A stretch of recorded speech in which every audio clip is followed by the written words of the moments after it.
यार finally one of the best anime Gachiakuta आ चुका है, जिसका हम सभी काफी बेसब्री से इंतजार कर रहे थे। और आज मैं इसी एनीमे यानी गाजियाकुता के सीजन 1 के एपिसोड 1 को कवर करने वाला हूँ। और मैं पक्का बोल रहा हूँ ये एनीमे तुम्हें काफी ज्यादा पसंद आने वाला है। तो चलो यार बहुत होगी बकवास, तो वीडियो को स्टार्ट करते बिना किस देरी के। इस एपिसोड की शुरुआत में हमें बताया जाता है कि लोग कहते हैं अगर कोई भी चीज को बहुत प्यार से रखा जाए तो एक टाइम के बाद उसमें भी सोल आ जाता है, लेकिन जो चीज हम कचरे की तरफ फेंक देते हैं उन चीजों का क्या। फिर इसके बाद हम एक लड़की को देखते हैं जो कि उदास होती है क्योंकि उसका टेडी बियर साइड से थोड़ा सा फट चुका है, जिसे सील के भी ठीक किया जा सकता है। लेकिन उस बच्ची की माँ कहती है कोई बात नहीं, तुम इसे फेंक दो, हम नया ले लेंगे। और वो लोग उसे ऐसी कचरे की तरफ फेंक देते हैं और इस शहर का सारा कचरा एक ही जगह पे इकट्ठा होता है। और वहीं जहाँ कचरा फेंका जाता है उस जगह पर एक सिक्योरिटी गार्ड कुछ आवाज सुनता है और एक विंडो से झांक कर देखता है कि एक बंदा कचरे में कुछ ढूंढ रहा है। वो गार्ड अंदर आके कहता है हे तुम वही हो ना ट्रेस वेल्टर जो टाउन की ब्यूटी को खराब करता है। इसलिए वो सिक्योरिटी गार्ड जल्दी से इमरजेंसी बटन दबा के वहां पर और भी गार्ड्स को बुला लेता है और वो सभी गार्ड्स उसे पूरी तरीके से घेर लेते हैं। तभी वो लड़का उन सभी पे कचरे का बैग फेंक के उन सभी का ध्यान भटका देता है और वो एक वेस्ट टनल के थ्रू वहां से निकल जाता है। लेकिन वहां पर भी पहले से ही बहुत सारे गार्ड्स मौजूद थे और वो सभी गार्ड सीधे उस लड़की के ऊपर फायर करना शुरू कर देते हैं। लेकिन वो लड़का सारे बुलेट्स को डॉज कर लेता है और वो लड़का सभी गार्ड से बहुत ज्यादा फास्ट है, जिसके बाद वो लड़का फैसिलिटी के बाहर से तो निकल जाता है, लेकिन वहां से निकलते वक्त उसके पैर में थोड़ा सा चोट लग जाता है और ट्रेस रेडर फिर से एक और बार बचकर निकल चुका है। और यही है हमारे गाजियाकुता का मेन कैरेक्टर जिसका नाम है रूडो। फिर इसके बाद बाहर हम लोग बहुत ही साफ और सुंदर शहर देखते हैं जहाँ पर लोग बहुत ही खुश हैं और अमीर हैं। फिर इसके बाद हम एक बंदे को देखते हैं जो कि दो लड़कियों से ट्रेस रेडर के बारे में बात करते हुए सुनता है। तभी वो लड़की उस आदमी को देख लेती है और वो उस आदमी के लुक्स देखकर सोचती है कि ये भी उस डिस्गस्टिंग ट्राइब से है और इन सभी लोगों को बिल्कुल भी पसंद नहीं है कि ट्राइब के लोग इस तरफ आए। फिर हम देखते हैं ये शहर दो हिस्सों में बटा हुआ है, एक तरफ है अमीर लोग और दूसरी तरफ है गरीब लोग। और शहर के दूसरी तरफ लोग बहुत ही गरीब हैं और चारों तरफ कचरा ही कचरा है और इन्हीं को वो अमीर लोग ट्राइब पीपल्स कहते हैं और इस जगह को मीनवाइल टाउन कहा जाता है। और इधर भी सभी लोग सिर्फ उस स्ट्रेस रेडर के बारे में ही बात कर रहे हैं। यहाँ पर भी किसी को नहीं पता कि वो कौन है और रूडो वही कचरा चुरा कर उसमें से काम की चीजें निकाल कर इस साइड के लोगों को बेचता है। तभी हम देखते हैं वहां पर रूडो के पास एक लड़की आती है और उस लड़की का नाम है चीवा। और ऐसा लगता है कि चीवा को पता है कि आखिर ट्रेस रेडर है कौन। और चीवा को ये बात बिल्कुल भी पसंद नहीं है कि रूडो कचरे के लिए अपनी जान खतरे में डालता है। इस शहर में कचरे को लेकर रूल्स बहुत ही स्ट्रिक्ट हैं। तब रूडो कहता है वो अमीर लोग जिन चीजों को यूज किया जा सकता है उन चीजों को वे फेंक देते हैं और उन चीजों के बारे में मुझे सोचकर अच्छा नहीं लगता। और वैसे भी मैं इन चीजों से थोड़ा पैसे भी कमा लेता हूँ। ये दोनों आपस में बात कर ही रहते पर तभी वहाँ पर तीन और लड़के आ जाते हैं। वो लोग चीवा को रूडो से बात करने के लिए मना करते हैं। रूडो अपने हाथ से कभी भी ग्लव्स नहीं निकालता और वो बहुत ज्यादा गंदे हो चुके हैं, तो उसको भी लेकर वो लोग मजाक उड़ाते हैं। और वो लोग ये भी कहते हैं कि रूडो के डैड एक मर्डरर थे और उन्होंने बहुत सारे लोगों को मारा है और ये बात यहाँ पर सबको पता है। हम देखते कि रूडो काफी देर से चुपचाप था, पर ये सुनकर रूडो को काफी ज्यादा गुस्सा आता है। वो लड़के रूडो को देखकर कहते हैं देखो इसकी आंखों में देखो, ये भी एक मर्डरर है। और ये बोलकर वो वहां से चले जाते हैं, लेकिन चीवा उन लड़कों की बातों में आकर रूडो को छोड़कर नहीं जाती। फिर वो रूडो से कहती है मैं तुम पे बिलीव करती हूँ, तुम अपने डैड जैसे नहीं हो। ये सारी बातें सुनकर रूडो थोड़ा चौंक जाता है और वो थोड़ा शर्मा कर चीवा को थैंक यू कहता है। तभी चीवा को वो डॉल दिखता है जिसको रूडो ने सही कर दिया था और चीवा को वो डॉल बहुत ही पसंद आता है। तभी रूडो शर्माते हुए चीवा से कहता है अगर तुमको ये चाहिए तो तुम ले सकती हो, वैसे भी मैं इसको बेच नहीं रहा था। लेकिन वो डॉल लेने से पहले चीवा की मॉम वहां पर आ जाती है। फिर वो अपने मॉम के साथ चल जाती है और ये सब कुछ होते हुए दीवार के पीछे से कोई रूडो को देख रहा था। फिर इसके बाद रूडो घर जाने लगता है और घर पहुंचते ही उसके सामने ही एक आदमी रूडो के लिए वेट कर रहा था और ये वही आदमी जिसको कि हमने पहले देखा था। तभी वो आदमी रूडो को चिढ़ाने लगता है चीवा का नाम लेकर और इस आदमी का नाम है रेक्टो। और रूडो के डैड के मरने के बाद रेक्टो ने रूडो को पाल पोस कर बड़ा किया है और रेक्टो को भी पता है कि रूडो ट्रेस रेडर है। तभी रेक्टो रूडो से कहता है तुम्हें ये सब करने की जरूरत नहीं है, हमारे पास पैसों की इतनी भी कमी नहीं है। तब रूडो कहता है जब सब मुझे छोड़कर चली गए थे तो तुमने मुझे बचपन से पाला और बड़ा किया, तो मैं बस तुम्हें थैंक्स कहना चाहता हूँ। फिर रेक्टो कहता है तो आखिरकार तुमने चीवा के बारे में अपनी फीलिंग्स को एक्सप्रेस कर ही दिया। तभी रूडो कहता है मैं चीवा के बारे में बात नहीं कर रहा था, मैं तुम्हारे बारे में बात कर रहा था। लेकिन फिर रेक्टो को रूडो का चोट दिख जाता है और वो सीधे ही कह देता है कि मैं नहीं चाहता कि तुम एक और बार उस वेस्ट फैसिलिटी के अंदर जाओ और ये बात फाइनल है। फिर वो रूडो को अपने पास बुलाता है उस चोट को बैंडेज करने के लिए। फिर रूडो अपने ग्लव्स को उतारता है और हम देखते कि रूडो के दोनों हाथ बुरी तरीके से जले हुए थे और बचपन में ही रूडो के डैड ने उसके साथ ये किया था। इसके बाद रेक्टो ने रूडो को वो ग्लव्स दिया था ताकि लोग उसे गंदी तरीके से ना देखें और रूडो के डैड को भी पुलिस ने पिट के अंदर डाल दिया था। और तुम लोग सोच रहे हो कि पिट आखिर है क्या, तो पिट वो जगह है जिसमें उन क्रिमिनल्स को फेंक दिया जाता है जिसने क्राइम किया है। तो अभी इस दुनिया में रूडो के पास रेक्टो के अलावा और कोई है ही नहीं। फिर रेक्टो रूडो से कहता है तुम्हें अपना ध्यान रखना होगा रूडो। फिर रूडो अपने मन में सोचता है कि जब मैं छोटा था तब मुझे याद भी नहीं है कि कब से मेरा हाथ ऐसे था, कभी कभी तो इनमें इतना ज्यादा दर्द होता था कि मैं संभाल ही नहीं पाता। और तब रेक्टो ने मुझे ये ग्लव्स दिए। हालांकि तब भी इसकी हालत उतनी अच्छी नहीं थी, पर फिर भी ये मेरे दर्द को अच्छे से छुपा सकते थे। और तभी रेक्टो उसके उसी डोर को देखता है और कहता है, यही है ना वो, तुम्हें ये चीवा को दे देना चाहिए, क्यों रूडो? तभी रूडो घबराते हुए कहता है, नहीं बिल्कुल भी नहीं। और वहीं हम दूसरी तरफ एक मिस्टीरियस आदमी को देखते हैं जो कि उल्लू के ऊपर नजर रखा हुआ था। फिर इसके बाद अगले दिन हम रूडो को देखते हैं जो कि एक बाल्टी में अपना चेहरा देखते हुए सोचता है, मैं तो ठीक से मुस्कुरा भी नहीं सकता, आखिर इतने भयानक आंखों वाले किसी से कोई कैसे बात कर सकता है? वैसे भी मुझे किस बात की जल्दी है, लेकिन एटलीस्ट ये टॉय मैं उसे देना चाहता हूँ। फिर इसके बाद रूडो टहलते हुए उस टाउन के ऊपर आ जाता है और ऊपर से रूडो वही पिट देखता है जहाँ सारे क्रिमिनल्स को वो लोग कचरे की तरह एक पिट में फेंक देते हैं और कोई भी इस पिट से कभी भी बाहर नहीं आया है। ये पूरा एक शहरी आइलैंड जैसा है। रूडो वहां पर खड़ा होकर ये सब कुछ सोच रहा था, पर तभी अचानक से वहां पर चीवा आ जाती है और चीवा को देखते बराबर ही रूडो घबरा जाता है और चीवा भी रूडो के हाथ में उस टॉय को नोटिस कर लेती है। वो रूडो से कहती है, क्या तुम मुझे सरप्राइज करने आए हो? फिर चीवा उस पिट की तरफ मुड़कर अचानक से एकदम सीरियस हो जाती है। वो कहती है, यहाँ पर रहने से तुम्हें वो सारी चीजें देखनी पड़ती है जो तुम देखना नहीं चाहते। मैं किसी को भी मरते हुए नहीं देखना चाहती, लेकिन हमेशा ही मुझे किसी न किसी तरह से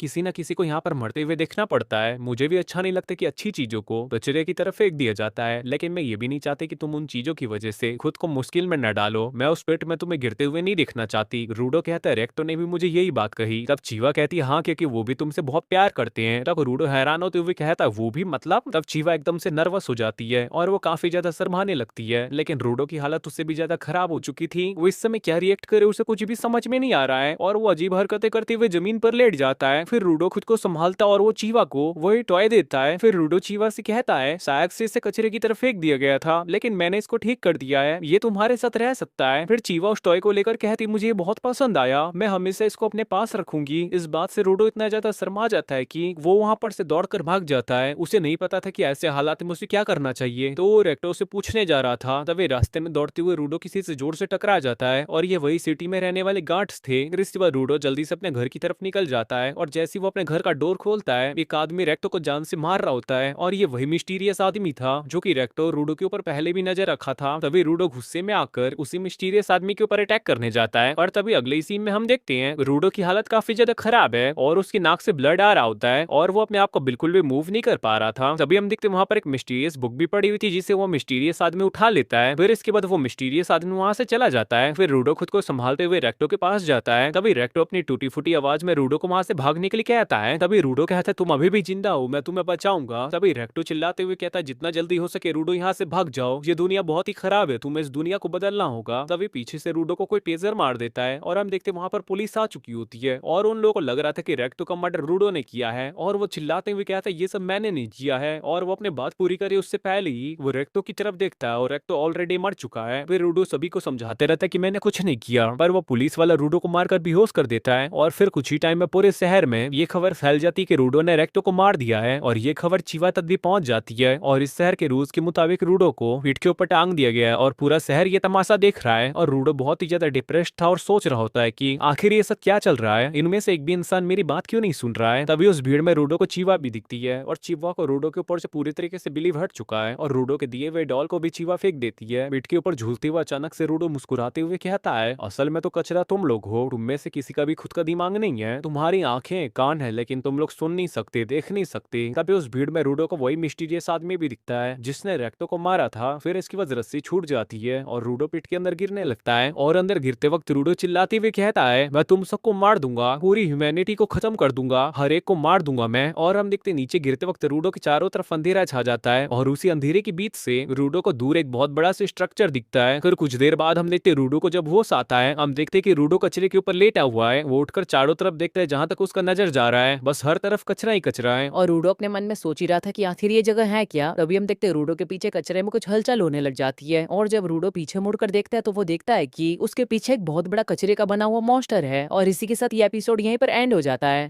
तो बस यार आज के लिए इतना ही। और अगर तुमको ये वीडियो अच्छी लगी हो तो वीडियो को लाइक एंड चैनल को सब्सक्राइब करना मत भूलना और कमेंट में जरूर बता देना कि तुम्हें ये वीडियो कैसी लगी। तो फिर जल्दी मिलते गाजिया कुत्ता के सेकंड एपिसोड में, तब तक ले बाय बाय, सायोनारा।